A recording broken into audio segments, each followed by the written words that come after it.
Have you ever felt like your mind is just a storm, one that never seems to stop? Well, let's dive into the story of a young man named Ethan. He was a great guy, full of dreams, but his mind was in constant overdrive. He was completely lost in this relentless whirlwind of thoughts. This was the question that just haunted him, day in and day out. And let's be honest, it's a question a lot of us can relate to, right?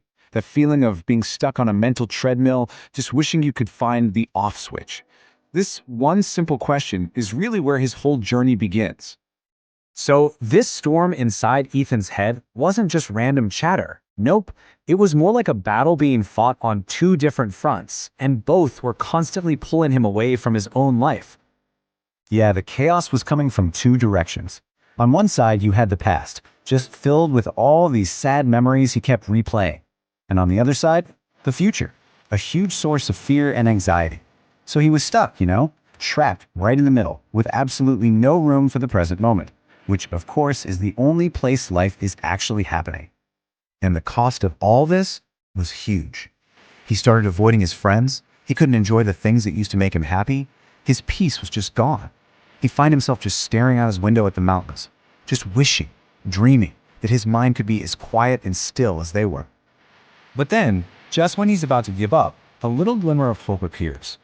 Ethan starts hearing these stories. Stories about a wise old man, a former psychologist now living a simple life up in the hills, who supposedly knew the secret to a quiet mind. And for the first time in a long, long time, Ethan felt like maybe, just maybe, there was an answer out there for him. So, with that little spark of hope, he takes off. And this wasn't some easy trip, We're talking days of traveling through rough roads, deep forests, all of it driven by this one single goal: find peace. He finally gets there and finds the wise man, just sitting in total silence, the very picture of the stillness Ethan was so desperate for. Can you just imagine the desperation in his voice? After everything it took to get there, he just lays it all out. I cannot stop thinking. I just want peace. It's such a simple, powerful plea. The wise man, though, he just smiles gently and proposes a small and very unusual test. Okay, this is where the story gets really interesting. There are no long lectures, no complicated theories.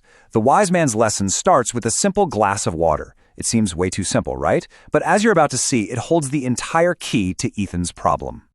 So here's the task. The glass is filled right up to the very edge. One tiny little slip, and the water's gonna spill.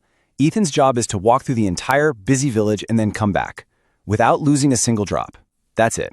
Sounds simple, but it demands absolute 100% focus. And as he started to walk, something pretty amazing happened. The noisy village, the kids playing, the shopkeepers yelling, it all just faded into the background.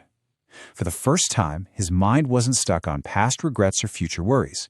His entire being was focused on one thing and one thing only: the water in that glass. His focus was total. When he gets back, he is beaming with pride. I did it! He totally nailed the task. He's so focused on his success that he completely misses the real point of the whole exercise. That is, until the wise man asks him a couple of simple questions. And here it is, the big reveal. The walk was never really about having steady hands. It was a real-life demonstration of a super profound psychological idea. The wise man was about to connect all the dots for Ethan. And, well, for all of us. The wise man just gently asks him what he noticed on his little journey. Did he see the life happening all around him? The kids playing, the smell of the flowers? It's a bit of a trick question, of course. It's designed to make Ethan think, not about the task itself, but about his state of mind during the task. And Ethan, he answers honestly. He's like, no, I saw nothing, I heard nothing, I was just too focused on the water. He's a little confused, but he's just handed the wise man the perfect opening for the lesson he traveled all this way to learn. And that was the lesson. By focusing so intensely on that glass of water, Ethan was forced into the present moment. He literally had no mental bandwidth left for the past or the future. And for that short walk, his mind was finally still. He found peace without even trying to. And here's the most crucial part. The wise man explained that peace was never something Ethan needed to go out and find. It was already inside of him. He was just burying it under all these layers of regret about yesterday and anxiety about tomorrow. The secret wasn't to stop thinking. It was to anchor his focus in the now. So, okay, great story. But what does Ethan's experience actually mean for us? How can we take this simple but really powerful lesson and apply it to our own lives, which are, let's face it, just as noisy and distracting as that village? Let's break down the takeaways. All right, so first, stop looking for peace out there somewhere. It's an inside job. Second, wherever you put your focus, that is what becomes your reality. Third, and this is a big one, thoughts are going to come and go, but you don't have to chase after every single one of them. And finally, the most important lesson of all, true stillness, true peace, it lives right here in the present moment. As Ethan walked home, the mountains looked the same, the sky was the same color. The world hadn't changed one bit. The only thing that was different, the only thing that had been transformed, was his understanding of his own mind.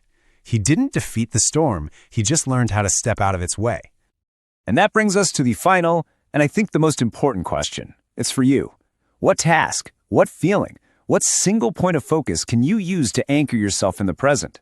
What is your glass of water that can bring a little bit of stillness to your mind, even if it's just for a few minutes today?